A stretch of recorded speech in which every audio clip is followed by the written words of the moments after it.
the smartest giant in town. George was a giant, the scruffiest giant in town. He always wore the same pair of old brown sandals and the same old patched-up gown. "I wish I wasn't the scruffiest giant in town," he said sadly. But one day, George noticed a new shop. It was full of smart clothes, so he bought a smart shirt, a smart pair of trousers, a smart belt, a smart stripy tie, some smart socks with diamonds up the sides, and a pair of smart shiny shoes. "Now I'm the smartest giant in town," he said proudly. George left his old clothes behind in the shop. He was about to go home when he heard a sound. On the pavement stood a giraffe who was sniffing sadly. "What's the matter?" asked George. "It's my neck," said the giraffe. "It's so very long and so very cold. I wish I had a long warm scarf." "Cheer up," said George, as he took off his stripy tie. "It didn't match my socks anyway," he said, as he wound it round and round the giraffe's neck. It made a wonderful scarf. "Thank you," said the giraffe. As George strode towards home, he sang to himself, "My tie is a scarf for a cold giraffe, but look at me up and down. I'm the smartest giant in town." George came to a river. On a boat stood a goat who was bleating loudly.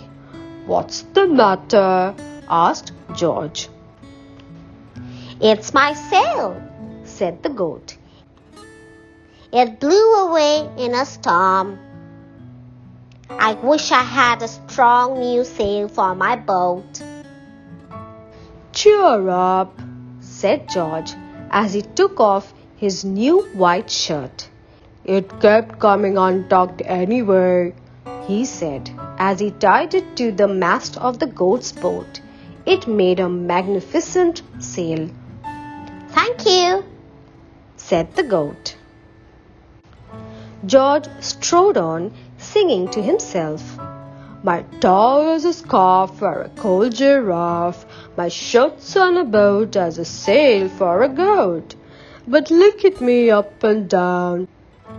I'm the smartest giant in town." George came to a tiny ruined house. Beside the house stood a white mouse with lots of baby mice. They were all squeaking. "What's the matter?" asked George. "It's our house," squeaked the mother mouse. "It burnt down and now we have nowhere to live. I wish we had a nice new house." "Cheer up," said George, as he took off one of his shiny shoes. "It was giving me blisters anyway," he said, as the mouse and her babies scrambled inside. The shoes made a perfect home for them. "Thank you," they squeaked. George had to hop along the road now, but he didn't mind. As he hopped, he sang to himself, "My tie is a scarf for a cold giraffe, my shirt's on a boat as a sail for a goat. My shoe is a house for a little white mouse, but look at me up and down, I'm the smartest giant in town." George came to a campsite. Beside a tent stood a fox who was crying. "What's the matter?" asked George. "It's my sleeping bag," said the fox. "I dropped it in a puddle. I wish I had a warm, dry sleeping bag." Cheer up, said George, and he took off one of his socks with diamonds up the sides. It was tickling my toes anyway, he said. As the fox snuggled into it, it made a very fine sleeping bag. Thank you, said the fox. George hopped on, singing to himself. My tie is a scarf for a cold giraffe. My shirt's on a boat as a sail for a goat. My shirt is a house for a little white mouse. One of my socks is a bed for a fox. But look at me up and down. I'm the smartest giant in town. George came to a big squelchy bog. Beside the bog stood a dog who was howling. What's the matter? Asked George. It's this bog, said the dog.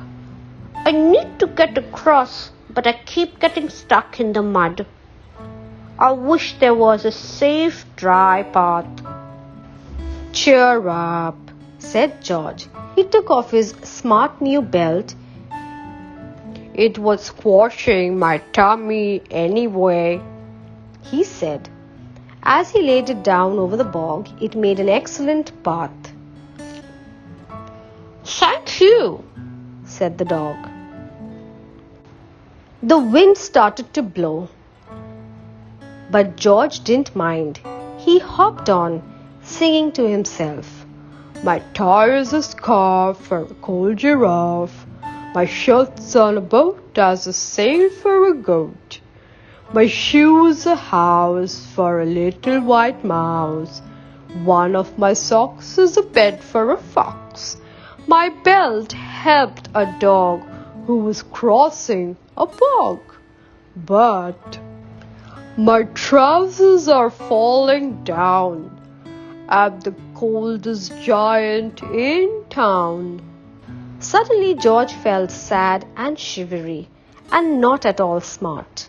He stood on one foot and thought, I'll have to go back to the shop and buy some more clothes, he decided. He turned round and hopped all the way back to the shop.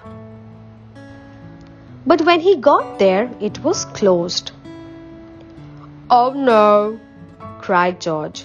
He sank down onto the doorstep and a tear ran down his nose. He felt as sad as all the animals he had met on his way home. Then, out of the corner of his eye, he saw a bag with something familiar poking out of the top. George took a closer look. My gown, he yelled. My dear old gown and sandals. George put them on. They felt wonderfully comfortable. I'm the coziest giant in town, he cried, and he danced back home along the road. Outside his front door stood all the animals he had helped. They were carrying an enormous present. Come on, George, they said. Open it. George untied the ribbon. Inside was a beautiful golden paper crown and a card. Look inside the card, George, look inside, said the animals.